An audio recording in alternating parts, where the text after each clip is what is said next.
Hello friends, in this quick tutorial I'm gonna be show you how to hide your Snapchat story from anyone.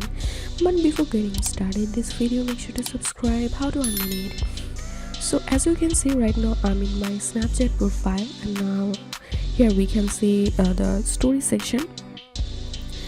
And in this story section here you will find three dots. You have to click on this three dot icon